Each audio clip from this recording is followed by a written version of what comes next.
I'm staring at a seating chart for my wedding, and my best friend's name is listed under the head table, not as my maid of honor, as bride.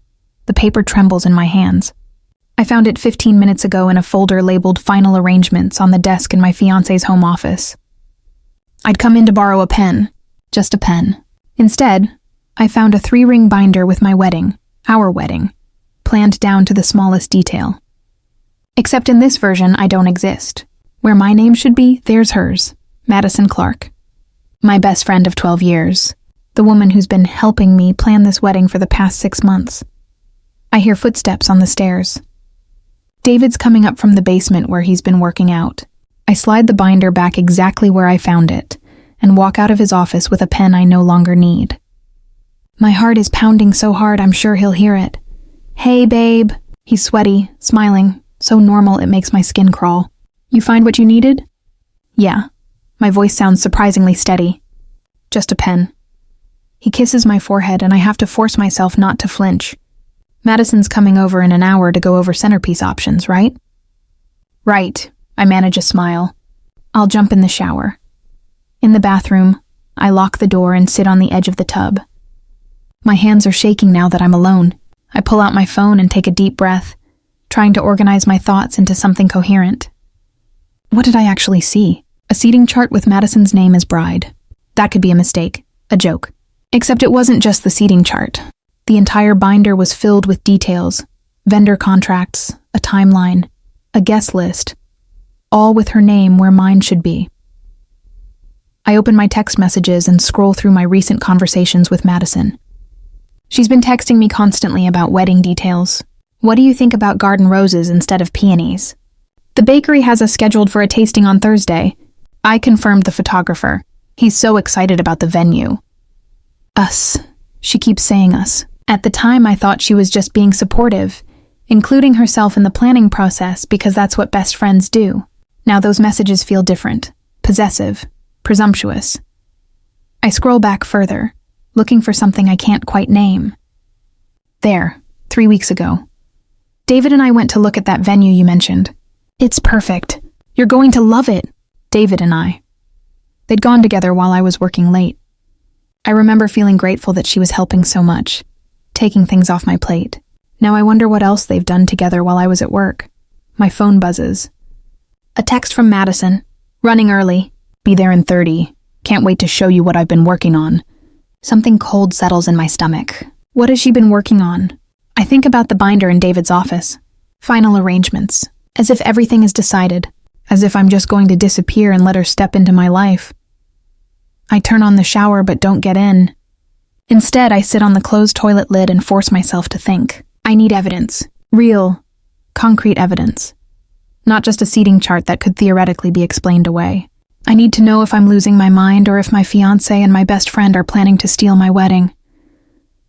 The water runs hot, steam filling the small bathroom. I open my photo gallery and scroll back through the past 6 months. There's a photo from the engagement party. David and me in the center, surrounded by friends and family. Madison is standing close to David's other side, her hand resting on his arm. At the time, I thought it was just a casual touch, everyone crowded together for the photo. Now I study her expression. She's not looking at the camera. She's looking at him. I keep scrolling. A picture from the venue tour that Madison and David did without me. They're standing in front of the garden where the ceremony will be held, and Madison is holding her hand up in the exact position where a bouquet would rest. She's posing like a bride. David is looking at her. Not the camera, her. My breath catches. How did I miss this? I scroll further. Madison trying on dresses at a boutique, just for fun, 2 months ago. She'd sent me photos. Look how gorgeous these are. You should try this style. But now I see she's not modeling them as suggestions.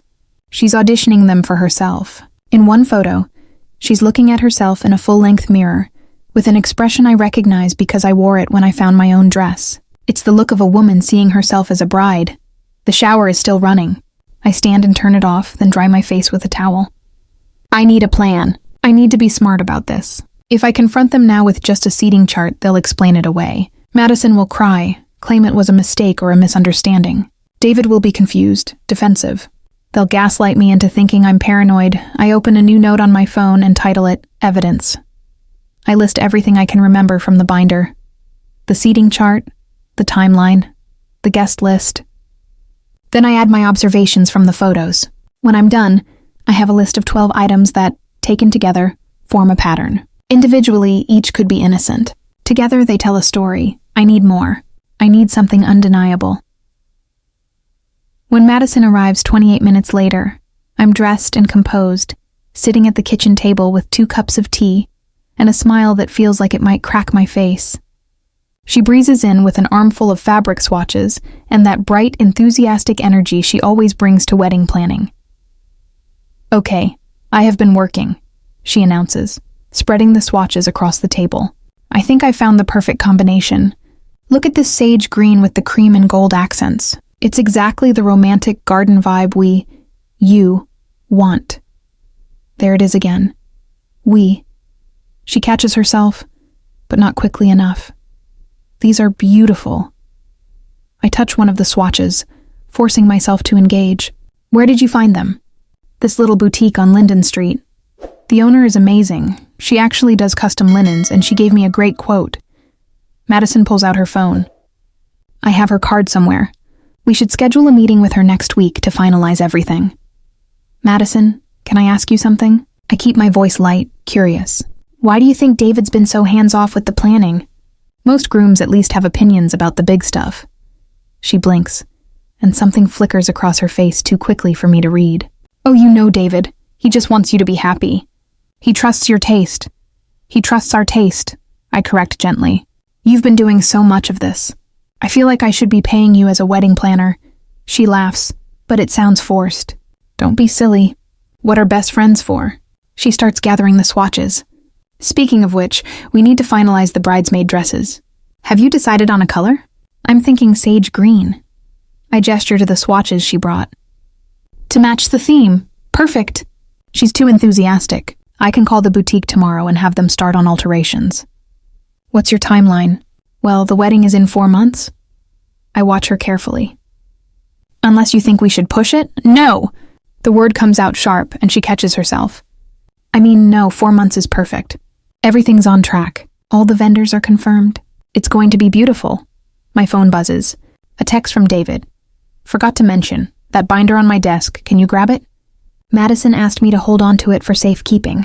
"Wedding stuff." I stare at the message. "So it's Madison's binder." She asked David to keep it. Why would she do that unless she's hiding something from me? I show Madison the text. "David says you have a binder at the house? Wedding stuff?" Her face does something complicated. Surprise, guilt, calculation, before settling into a bright smile. "Oh yes, I've been keeping a master planning binder. Just, all the contracts and timelines in one place. I was going to give it to you closer to the wedding, but if you want it now, no, that's okay." I set my phone down carefully. "I trust you. You've been so organized with everything. I just want everything to be perfect." She reaches across the table and squeezes my hand. "You deserve the perfect day, Jenna. You really do." The sincerity in her voice is almost convincing. Almost. But I saw that binder.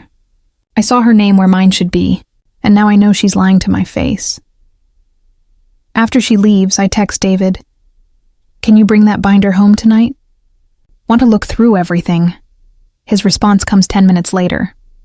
"Madison just called. She's going to pick it up herself tomorrow. Says she needs to add some stuff. Don't worry about it, babe," she called him. Within minutes of leaving my house, she called him to intercept the binder. That's not the action of someone with nothing to hide. I make a decision. Tonight, after David falls asleep, I'm going back into that office. I'm photographing every page of that binder. And then I'm going to figure out exactly what my best friend and my fiancé are planning. David comes home at 6 with Thai food and apologies for working late. We eat on the couch watching a cooking show, and everything is so aggressively normal that I want to scream. He asks about my day. I tell him about a client meeting, carefully editing out the parts where I discovered my life is a lie. He tells me about a project deadline. I smile and nod and wonder if he's thinking about Madison. At 11, we go to bed. He falls asleep quickly, he always does, and I lie awake, counting his breaths, waiting. At midnight, I slip out of bed and pad down the hall to his office. The binder is still there. I take it to the guest bathroom, lock the door, and start photographing. Page by page, I document everything. The guest list with Madison's family included and mine missing. The seating chart with her name at the head table. Vendor contracts in her name. A timeline that has her doing the dress fitting, the hair trial, the makeup test. It's comprehensive and damning. A complete parallel wedding with her as the bride. But there's more. Tucked in the back pocket is a printed email exchange between David and Madison from 3 months ago. My hands shake as I read it. "We need to be careful," David wrote. "Jenna's getting suspicious about us spending so much time together. Maybe cool it for a few weeks?" Madison's response, "She's not suspicious. She's grateful. She actually thanked me yesterday for helping so much. This is going to work, Dee. 4 more months and we can stop pretending. 4 more months. The wedding is in 4 months. Stop pretending." I photograph the email, my stomach churning.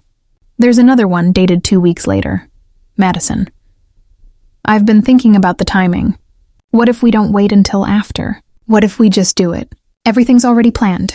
The venue, the guests, the dress. We could move it up." David. "And what? Just swap you in for Jenna?" "That's insane," Madison. "Is it? Everyone already thinks I'm basically planning my own wedding. We tell people it was too complicated to cancel everything. We explain that Jenna and you weren't right for each other. I'll handle my family. You handle yours. It's not insane.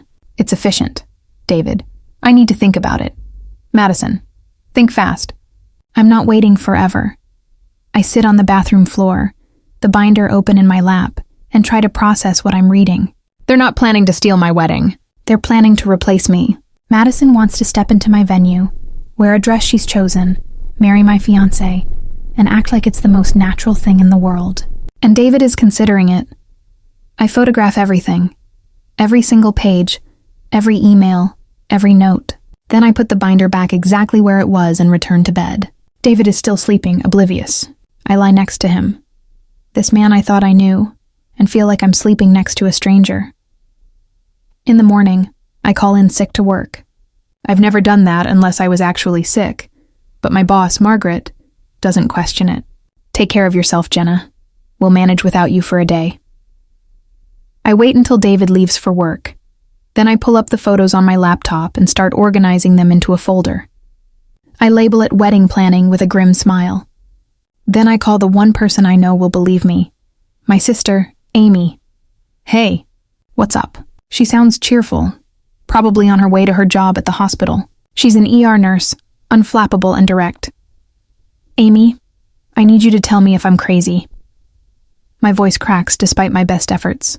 "Because I found something, and I don't know if I'm overreacting or if..." "Slow down. What did you find?"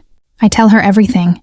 The binder, the seating chart, the emails, Madison's behavior, David's complicity. She listens without interrupting, which means it's serious. Amy only goes quiet when things are really bad. When I finish, there's a long pause. Then, send me the photos. All of them. Right now. I email her the entire folder. 5 minutes later, my phone rings. "You're not crazy," Amy says flatly. "They're planning to replace you at your own wedding. This is..." She pauses, searching for words. "This is psychotic. Jenna, you need to act fast. When is Madison supposed to pick up that binder?" "Today, I think. She told David she needed to add stuff, which means she knows you might have seen it. She's going to move everything up." Amy's voice has that decisive, take-charge quality she gets in the ER. "You need to cancel everything. Right now. The venue, the vendors, all of it. Cancel in your name before she can do anything. But if I cancel, they'll just rebook. Let them. At least you won't be footing the bill." She's right. All the deposits, all the payments, they've been coming from my accounts. Our joint account technically, but I'm the one who's been transferring money and tracking expenses. And Jenna, you need to leave, today. Pack a bag and get out of that house. I can't just leave.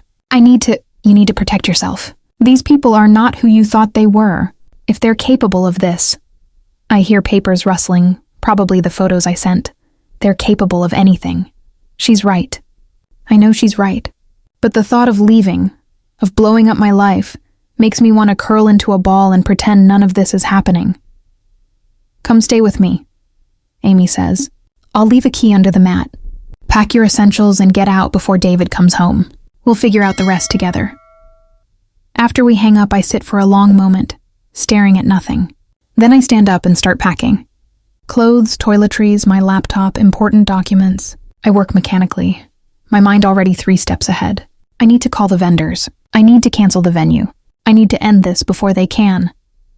But first, I need to know one more thing. I call the venue, Thornfield Gardens, and ask to speak to the event coordinator. A woman named Patricia answers, bright and professional. Hi, Patricia. This is Jenna Reeves. I have a wedding booked for September 15th. Oh yes, we're so excited for your big day.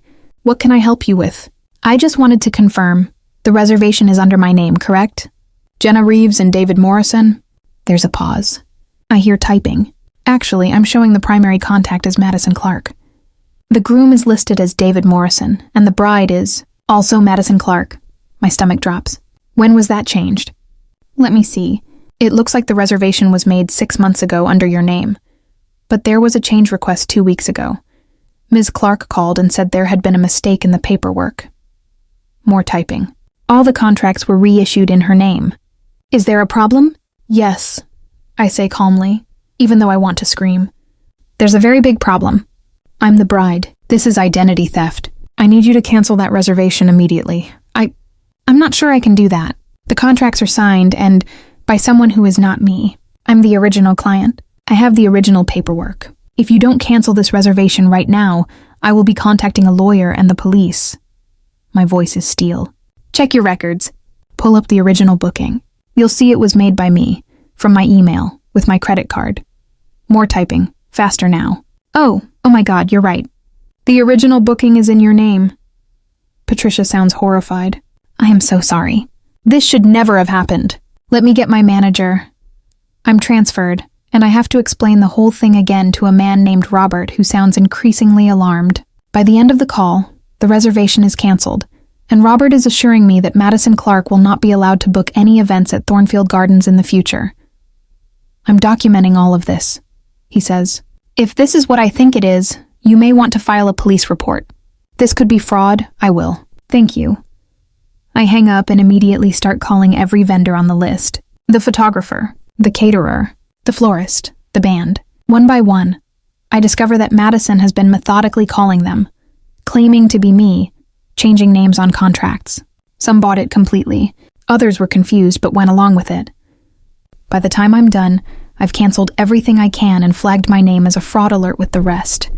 The caterer, a woman named Susan who I'd spent hours with picking out menu options, is furious on my behalf. She came in for a tasting last week. Said you were sick and she was filling in. She changed half the menu. I thought it was odd, but she was so confident. Susan trails off. I'm so sorry. This is unbelievable. You have no idea, I mutter. My phone buzzes. A text from Madison. Hey, can we meet for coffee? Need to talk about something important. I stare at the message. She wants to meet. Probably to gauge whether I know anything, or maybe to tell me some story she's concocted. I should ignore it. I should block her number and never speak to her again. Instead, I text back. Sure, Rosewood Cafe in an hour? I need to hear what she has to say. I need to look her in the eye and see if she can lie to my face knowing that I know everything. I arrive at Rosewood Cafe 15 minutes early and choose a table in the back corner where we won't be overheard. My phone is in my pocket, recording app ready to go. I've set it to start recording with one tap.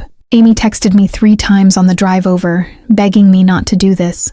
But I need this. I need to hear Madison explain herself. She arrives exactly on time, looking anxious in a way I've never seen before. She's wearing jeans and a sweater, her hair in a messy bun. No makeup. She looks tired. She sits across from me and immediately says, I know you know. I blink. Of all the ways I expected this to start, direct honesty wasn't on the list. You know I know what? About me and David. She twists her hands together. I've been trying to figure out how to tell you. I've been sick about it, Jenna. You have to believe me. I tap my phone once in my pocket, starting the recording. Tell me what exactly? We didn't mean for it to happen. We connected. When we were helping you plan, spending all that time together, something just... She looks down at her hands. I know how terrible this sounds. You're my best friend. You're supposed to be my best friend. But I can't help how I feel. How long? 3 months. Her voice is small. Since the venue tour. That's when it started. And you've been planning to take my place at the wedding. I keep my voice neutral, curious. That's why you've been changing the contracts, isn't it? Putting your name where mine should be? She looks up sharply. How did you... I called the venue this morning. And the caterer. And the photographer. I lean forward. Did you really think no one would notice, Madison? Did you think you could just step into my wedding and everyone would go along with it? That's not... I wasn't trying to steal your wedding. But her voice lacks conviction. I was just making sure everything was organized, planning for contingencies. Contingencies. I repeat the word flatly. That's an interesting way to describe fraud. I haven't committed fraud. You changed contracts into your name without authorization. You impersonated me to vendors. You convinced David to hide a binder full of evidence of what you were planning. I pull out my phone and stop the recording. And I have all of it documented. Every email, every text, every piece of that binder you thought you could hide. Madison's face goes pale. You went through David's office. It's my house too. And that binder was in plain sight. I slide my phone across the table, the photo of the email exchange on the screen. Want to explain this? 4 more months and we can stop pretending. She stares at the phone, then at me. Something in her expression shifts. The guilt and anxiety replaced by something harder. You were never right for him. Excuse me? David and I, we make sense together. We want the same things. You're always working, always focused on your career. You barely make time for him. She's sitting up straighter now, defensive and almost defiant. I knew it from the first time we all hung out together. You were on your phone half the night, answering work emails. He and I talked for hours. Real conversation, connection. So you decided to seduce my fiancé and steal my wedding. My voice is ice. Because you connected. It's not that simple. It actually is. I take my phone back. You wanted what I had, so you tried to take it. But here's the thing, Madison. David isn't a prize you can just claim, and I'm not going to disappear so you can play bride in the wedding I planned. What are you going to do? There's fear in her voice now. I've already done it. Every vendor is canceled. The venue, the photographer, the caterer, all of it. You can't steal a wedding that doesn't exist. I stand up, slinging my bag over my shoulder. And David, you can have him. Clearly, he's the kind of person who would go along with this. Clearly, he's exactly as morally bankrupt as you are. You two deserve each other. Jenna, wait. We're done, Madison. 12 years of friendship and you threw it away for a guy who was willing to humiliate me. Think about that. I leave before she can respond, my hands shaking but my head clear. In my car, I sit for a moment, letting the adrenaline drain. My phone buzzes. Multiple texts from David. Madison called crying. What did you do? She said you canceled everything. What the hell, Jenna? We need to talk. Come home right now. I don't respond. Instead, I drive to Amy's apartment, let myself in with the key she left under the mat, and finally let myself fall apart. I cry for an hour, ugly and hard, grieving the relationship I thought I had and the friend I thought I knew. Amy comes home from her shift and finds me on her couch, surrounded by tissues, eyes swollen. She doesn't say anything, just sits next to me and pulls me into a hug. I ended it, I say when I can finally talk. The wedding, the relationship, all of it. Good. Amy squeezes me tighter. You deserve so much better than both of them. That night, David calls 17 times. I don't answer. He texts, increasingly frantic, demanding I come home, demanding I explain, demanding I stop being crazy. The irony of that last one almost makes me laugh. I'm the crazy one. Sure. Finally, at midnight, I respond. I know everything. I saw the binder. I read the emails. I talked to Madison. We're done. I'll come by this weekend to get my things when you're not there. His response is immediate. It's not what you think. Let me explain. There's nothing to explain. You and Madison plan to replace me at my own wedding. That's not a misunderstanding. That's a betrayal. We never actually planned to go through with it. It was just talk, just fantasy. I love you, Jenna. I've always loved you.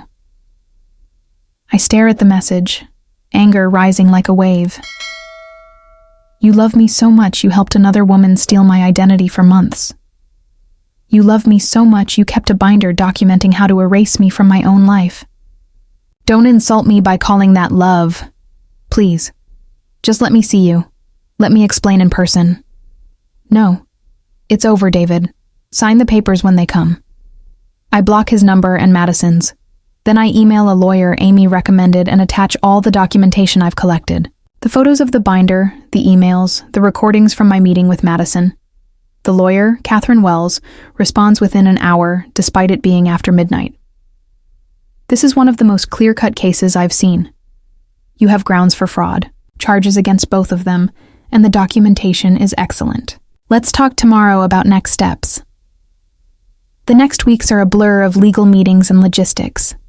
Catherine helps me draft a police report for identity theft and fraud. The detective assigned to the case, Detective Sarah Chen, is a woman in her 40s with sharp eyes and a no-nonsense attitude. This is bizarre, she says, reviewing my evidence. I've seen identity theft cases before, but never someone trying to steal someone else's wedding identity. She looks up at me. You did good work documenting everything. Makes my job a lot easier. What happens now?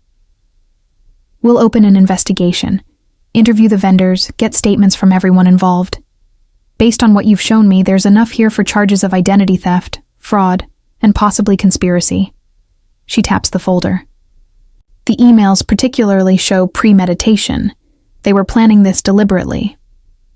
Will they actually face consequences? Hard to say. But at minimum, this goes on their record.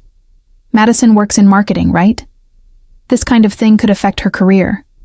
And David. She flips through her notes. Software engineer at Innovatech? They might not be thrilled to hear their employee was involved in fraud.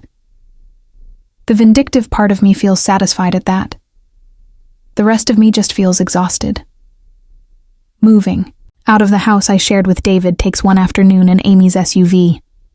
I take only what's mine. Clothes, books, my grandmother's jewelry, kitchen items I bought myself. I leave behind anything we chose together. Anything that reminds me of who I thought we were. David isn't there, per my request. But he's left a note on the kitchen counter. Jenna, I'm sorry. I know I can't fix this, but I want you to know I never stopped loving you. What happened with Madison was a mistake. A terrible, unforgivable mistake. I hope someday you can forgive me. I crumple the note and throw it away. Love isn't what he and Madison did. Love doesn't plot and scheme. Love doesn't betray. 3 months later, I'm sitting in a cafe in Portland, Oregon, 3,000 miles from everything that happened. I took a job opportunity I'd been putting off. Senior marketing director for a tech startup. The pay is better, the work is challenging, and no one here knows about the wedding that never was. My phone buzzes. A text from Amy. You're not going to believe this. What? She sends a screenshot from Facebook. It's a photo of David and Madison together, but they both look miserable. The caption, from Madison's mother. So proud of these two for working through their differences. Love conquers all. They got together? I text back, surprised. According to the comments, yeah. About a month after you left. But check this out. Another screenshot. This time from someone named Jennifer, who I vaguely remember as Madison's coworker. Heard through the grapevine that Madison got fired. Something about ethics violations and using company resources for personal business. I sit back, absorbing this. The fraud investigation must have reached her employer. The consequences I hoped for but didn't quite believe would materialize. Amy texts again. You okay? Yeah, I type back. Actually, I'm good. And I am. I'm good in a way I haven't been in years, maybe ever. The betrayal hurt. God, it hurt. But it also freed me. I'm in a new city, doing work I love, surrounded by people who don't know me as half of a couple. I'm just Jenna. And Jenna is enough. 6 months after leaving, I'm promoted to VP of Marketing. The CEO, a woman named Rebecca Chen who built the company from nothing, calls me into her office with a bottle of champagne. "You've exceeded every expectation," she says, pouring 2 glasses. "Your campaign strategy increased our client engagement by 140%. The board is thrilled. I'm thrilled." She hands me a glass. "To your success." "To fresh starts," I counter. We drink, and I think about the woman I was 6 months ago, the one standing in her fiancé's office, staring at a binder that revealed her entire life was a lie. That woman was terrified, heartbroken, lost. This woman knows what she's capable of. This woman documented evidence, canceled vendors, confronted her betrayers, and walked away with her dignity intact. This woman built a new life from nothing and made it better than the old one ever was. My phone buzzes again. Another text from Amy. "Mom wants to know if you're coming home for Thanksgiving." Tell her yes, I'll be there. She also wants to know if you're seeing anyone. I laugh. Tell her I'm busy being awesome. That's my sister. That night, I'm working late in the office when Rebecca stops by my desk. "Go home, Jenna. It's 9 p.m. Just finishing up this proposal." I save the document and close my laptop. "But you're right. I should get some sleep." "Can I ask you something personal?" Rebecca leans against my desk. "When you interviewed, you seemed like you were running from something. I almost didn't hire you because I worried you weren't stable." I'm surprised by her honesty. "What changed your mind?" "Your references were incredible. And there was something in your eyes, determination maybe, like you had something to prove." She smiles. "I'm glad I took the chance. You've been one of my best hires." I was running from something, I admit. A relationship that imploded. A wedding that never happened. A friend who turned out to be something else entirely. And now? Now I'm not running. I'm building. I gesture at the office, at the campaign materials spread across my desk, at the life I've created here. This is mine. No one can take it from me, Rebecca nods, understanding. That's the best revenge, you know? Not just surviving, but thriving. I'm learning that. She pushes off from my desk. "Well, keep it up. And go home. Get some rest. We have a big week ahead." In my apartment, small but modern with huge windows overlooking the city, I pour a glass of wine and sit on my balcony. Portland is beautiful at night, all lights and shadows and possibility.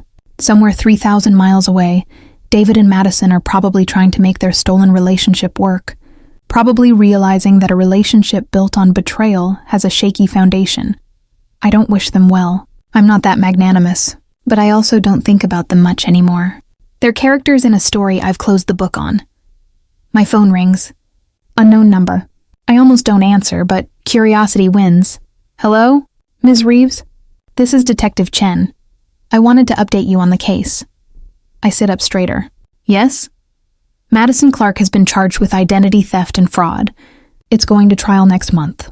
David Morrison accepted a plea deal. Community service and restitution." She pauses. "We wanted to know if you're willing to testify." "Yes." I don't hesitate. "I'll be there." "Good. We'll be in touch with details." Another pause. For what it's worth, I've been doing this job for 15 years, and I've never seen someone handle a situation like this as well as you did. You protected yourself, gathered evidence, and got out safely. That takes real strength. "Thank you." My voice catches slightly.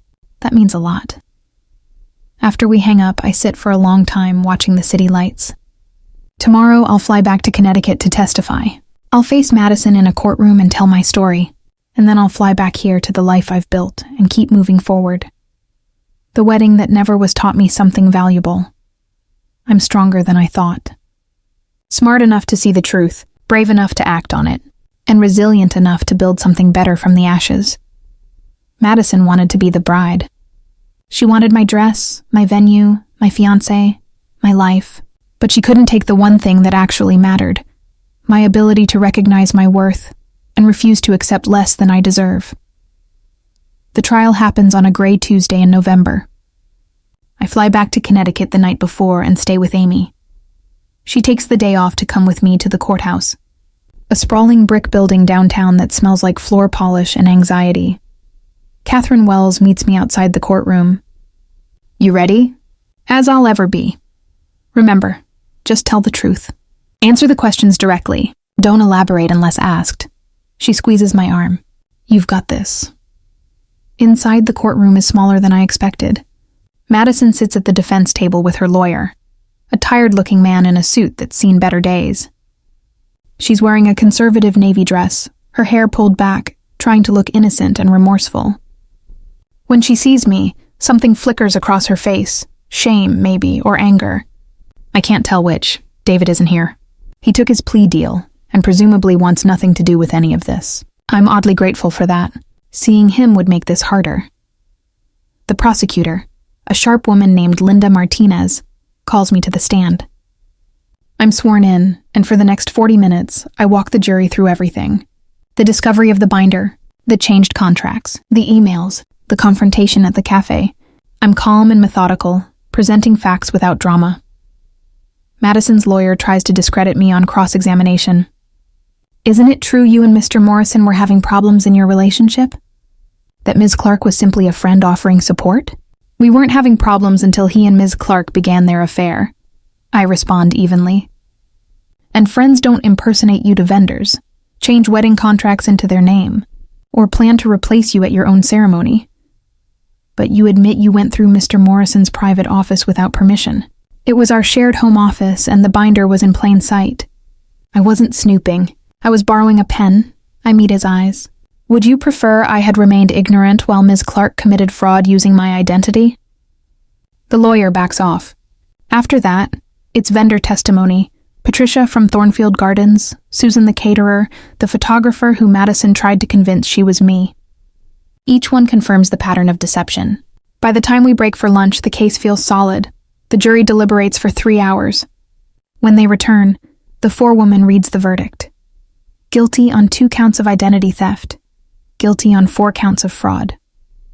Madison's face crumbles. Her mother, sitting in the gallery, starts crying. I feel nothing but a strange, distant relief. The judge sets sentencing for 2 weeks out. Catherine walks me out of the courthouse. That went as well as we could have hoped. She's looking at probation, community service, and restitution at minimum. Possibly jail time, though first-time offenders often avoid that. I don't care if she goes to jail. I realize as I say it. I just needed everyone to know I wasn't crazy. That this actually happened? Well, now there's a court record saying exactly that. Catherine smiles. You did good in there, Jenna. Really good. Amy and I fly back to Portland together. She's using her vacation days to visit, and I show her around the city. Powell's books, the Japanese gardens, the food truck pods. We eat Thai food at a place near my apartment and talk about everything except the trial. On her last night, we're sitting on my balcony with wine and blankets against the November chill. Amy says quietly, I'm proud of you. I know I've said it before, but I need you to hear it again. What you did, the way you handled all of this, it was incredible. I didn't feel incredible. I felt like I was drowning most of the time. But you never let them see that. You documented everything, protected yourself legally, and got out with your dignity intact. She clinks her glass against mine. You're a badass, sis. I learned from the best. I nudge her shoulder. You've been my rock through all of this. That's what sisters are for. She's quiet for a moment. Are you happy here? Really happy? I think about the question. Am I happy? Yeah, I say, surprised by how true it feels. I really am. This job, this city, this life, it's all mine. I built it myself. That feels good. Good. Amy drains her glass. Because you deserve to be happy. You deserve everything good. The sentencing hearing happens via video call 2 weeks later. I watch from my office, the door closed, as the judge sentences Madison to 2 years probation, 200 hours of community service, and $15,000 in restitution to cover the vendor deposits I lost. No jail time, but a permanent criminal record. Her lawyer argues for leniency, painting her as a woman who made a mistake driven by love. The judge isn't buying it. Ms. Clark, she says sternly, you didn't just make a mistake. You engaged in a deliberate, calculated campaign of identity theft and fraud. You manipulated vendors, forged documents, and attempted to steal not just a wedding, but another woman's identity. That shows a level of premeditation that concerns this court greatly. Madison cries through the whole thing. I watch her face on the screen and feel nothing. No satisfaction, no vindication, just a sense of closure. This chapter is over. Rebecca knocks on my door as I'm closing the video window. Everything okay? Yeah, I stand and stretch. Just finished watching my former best friend get sentenced for trying to steal my wedding. Rebecca's eyebrows rise. That's the story you were running from? That's the one. Jesus. She comes in and closes the door behind her. I knew it was bad, but that's next level crazy. It was a weird time. I laugh, and it feels genuine. But it's done now. Really, truly done. How does it feel? Like I can finally move forward without looking over my shoulder. Rebecca nods. Good, because I have something I want to talk to you about. She pulls out a folder. We're opening an office in Seattle. I want you to run it. VP of Marketing for the Pacific Northwest Division. Bigger team, bigger budget, bigger impact. I stare at her. Are you serious? Completely. You've proven you can build campaigns from nothing, lead a team, exceed every goal we set. Seattle needs someone who can replicate that success. She slides the folder across my desk. Think about it. We'd need an answer by the end of the year, but the position is yours if you want it. After she leaves, I sit with the offer, turning it over in my mind. A year ago, I was planning a wedding that would never happen, engaged to a man I didn't really know, trusting a friend who was betraying me. Now I'm being offered a promotion that could define my career. The contrast is almost funny. I text Amy. Just got offered a promotion. VP of Marketing, Seattle Division. Her response is immediate. Take it. You're crushing it, Jenna. I text my mom, who replies with 17 exclamation marks and a string of emojis. I text Rebecca. I don't need until the end of the year. Yes, absolutely yes. Her response. Hell yes. Let's talk logistics tomorrow. Congratulations. You earned this. That night, I'm packing up some old boxes in my closet when I find a photo album I haven't looked at in months. Pictures from before. Me and David, me and Madison, the three of us together at various parties and dinners. I flip through slowly, studying the images like artifacts from someone else's life. There's a photo from Madison's birthday 2 years ago. We're at a karaoke bar, arms around each other, laughing at something. She looks so genuine, so completely like my best friend. How long was she planning this? Was she already eyeing David then, or did it develop later? Does it even matter? I close the album and put it in a box labeled Donate. I don't need these memories anymore. They belong to a version of me who didn't know what I know now, who trusted too easily and questioned herself too much. The new apartment in Seattle is in the Capitol Hill neighborhood, a renovated loft with exposed beams and a view of the Space Needle. I move in on a Saturday in January, exactly 1 year after I found that binder in David's office. The symmetry isn't lost on me.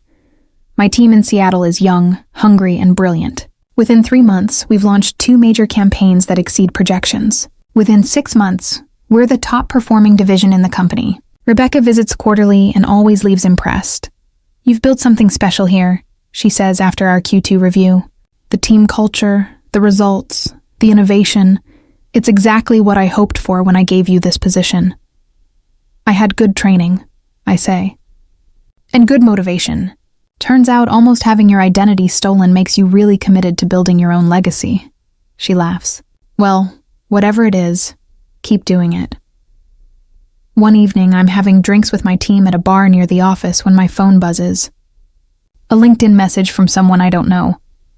Hi, Jenna. I'm a reporter working on a story about identity theft in the digital age. I came across your court case and would love to interview you. Would you be interested? I stare at the message. A year and a half ago, I would have been mortified at the thought of my story going public. Now, Now I think about all the people who might be in situations like mine, noticing red flags, collecting evidence, wondering if they're overreacting. Maybe my story could help someone. I respond, "Let me think about it. Send me more details about the article." The reporter, a woman named Hannah Liu from a tech news website, sends a thoughtful outline. She wants to write about how technology enables new forms of betrayal, but also new forms of protection. How I use documentation, digital evidence, and careful planning to protect myself. It's not sensationalistic. It's smart. I agree to the interview. The article publishes 3 weeks later. How one woman used digital documentation to thwart wedding identity theft. Hannah does a beautiful job telling the story, focusing on the strategic elements, the evidence gathering, the legal process. She interviews Detective Chen and Catherine Wells. She includes quotes from experts on identity theft and fraud. And she ends with my advice for anyone who suspects betrayal. Trust your instincts. Document everything. Protect yourself first. The article goes viral. Within 24 hours, it's been shared thousands of times. My inbox fills with messages from strangers thanking me for sharing my story, telling me about their own experiences with betrayal, asking for advice. A podcast wants to interview me. A true crime show reaches out about featuring the case. Rebecca calls me laughing. "You're famous. Did you see the trending topic on Twitter? Your wedding identity theft. People are obsessed with your story." It's surreal, I admit. I just wanted to help people who might be in similar situations. Well, you did that. And you've also positioned yourself as an expert on crisis management and self-advocacy. Do you know how valuable that is for the company?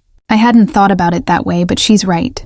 Over the next month, I'm invited to speak at 3 conferences about crisis management and reputation repair. I develop a workshop on protecting yourself from identity theft. A publisher reaches out about turning my story into a book. My life has become unrecognizable from what it was 2 years ago. I'm not just surviving, I'm thriving in ways I never imagined possible. And it all started because I trusted my instincts when I saw that seating chart with the wrong name. On the 2-year anniversary of finding the binder, I'm keynoting a conference in San Francisco about digital privacy and identity protection. There are 500 people in the audience, and I'm nervous in a way I haven't been in years. But when I step onto that stage and start telling my story, the discovery, the investigation, the resolution, the audience is riveted. I conclude with this. 2 years ago, my best friend tried to steal my wedding. She tried to steal my identity, my life, my future. And for a while, I let that define me. I was the victim, the betrayed, the woman whose life fell apart. But then I realized something. She didn't steal anything. She tried, but I stopped her. I documented the truth, I protected myself, and I built something better from the ruins. That's not a victim story. That's a survivor story. That's a winner story. And every single one of you has that same power. You can recognize when something is wrong. You can gather evidence. You can protect yourself. And you can build something amazing from whatever ashes you're standing in. Don't let anyone make you doubt that. The applause is thunderous. People stand. Some are crying. Afterwards, dozens of people line up to talk to me, to share their stories, to thank me for giving them courage. A woman about my age says, "I've been collecting evidence on my husband for 6 months. I thought I was paranoid. Your story made me realize I'm not. I'm being smart." "You are," I tell her. "Trust yourself. Document everything. And when you're ready, act." She hugs me, tears on her cheeks. "Thank you. You saved me from years of doubt." That night, back in my hotel room, I order room service and video call Amy. She answers from her kitchen, where she's making dinner. "How was the keynote?" "Amazing. Terrifying. Incredible." I'm still buzzing with adrenaline. People really connected with the story. Because it's a good story. Because you made yourself the hero instead of the victim. Amy stirs something on the stove. "I'm so proud of you, Jenna. Look at everything you've built." I look around the hotel room. Nice, expensive, paid for by my speaking fee. I think about my apartment in Seattle, my team, my career, my life. All of it mine, all of it earned. "I couldn't have done it without you," I say. "You were the one who told me to leave, to protect myself, to fight back. I gave you permission to do what you already knew you needed to do." Amy smiles at the screen. You're the one who actually did it. After we hang up, I open my laptop and check my email. There's a message from an address I don't recognize at first, then realize with a jolt is David's. I almost delete it without reading, but curiosity wins. Jenna, I saw the article about what happened. I know I have no right to contact you, but I wanted to say I'm sorry. Not just for what I did, but for not appreciating what I had when I had it. You're doing incredible things. You always were incredible. I was just too stupid to see it. I'm not asking for forgiveness or a response. I just needed you to know. I read it twice, waiting to feel something. Anger, satisfaction, vindication. Instead, I just feel tired. David is a chapter I closed so long ago that his apology feels irrelevant. It doesn't change anything. It doesn't heal anything. It's just words. I close the email without responding. Some people don't deserve a response. Some betrayals don't get closure, and that's okay. I've built closure for myself through everything I've achieved since. 6 months later, I'm promoted again. Senior VP of Marketing for the entire West Coast. Rebecca announces it at the company-wide meeting, and my Seattle team starts chanting my name. It's embarrassing and wonderful and exactly the kind of success I used to dream about, but never quite believed I could achieve. That night, I'm celebrating with my team at a rooftop bar when my phone rings. Unknown number, but the area code is Connecticut. I step outside to answer. Ms. Reeves? This is Patricia from Thornfield Gardens. We spoke a couple years ago about the situation with your wedding. I remember. Is everything okay? Yes, actually. I'm calling because we'd like to offer you something. After what happened, we implemented new identity verification protocols for all our events. You inspired that change. And we'd like to honor you with our first annual Courage in Crisis Award. She pauses. It comes with a weekend stay at our inn and a dinner at our restaurant. No strings attached, just our way of thanking you for helping us improve our business practices.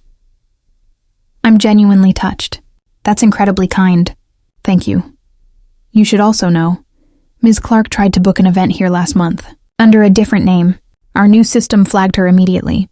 We declined the booking and notified the authorities. Patricia's voice is firm. She won't be victimizing anyone else through our venue. After we hang up, I stand on the rooftop, looking out at the Seattle skyline. Somewhere in Connecticut, Madison is still trying to steal identities, still trying to be someone she's not. But now there are systems in place to stop her. Now there are protocols that protect people. I changed something. My pain, my experience, my choice to fight back, it all meant something beyond just my own life.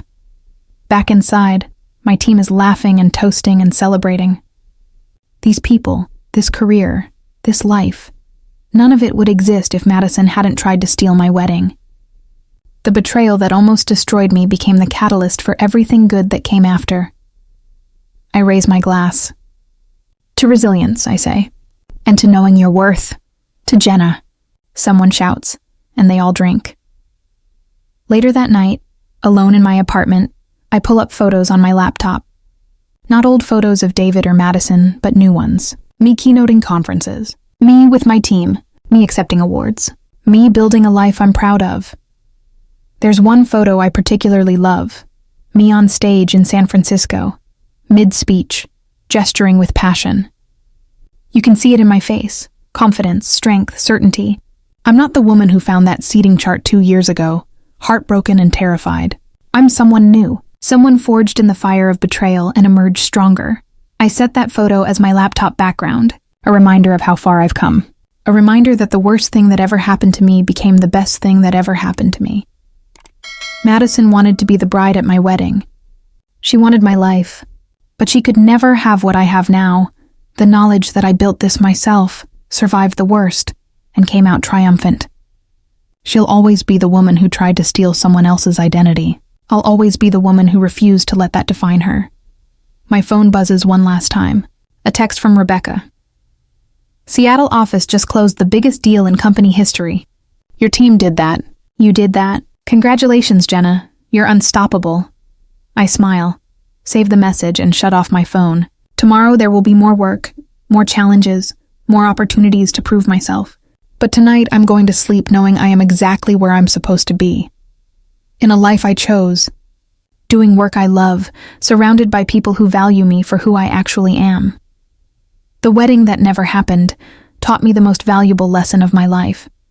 Sometimes the best thing that can happen is for your carefully planned future to fall apart, because in the rubble you find out who you really are. And sometimes, that person is someone even better than you imagined.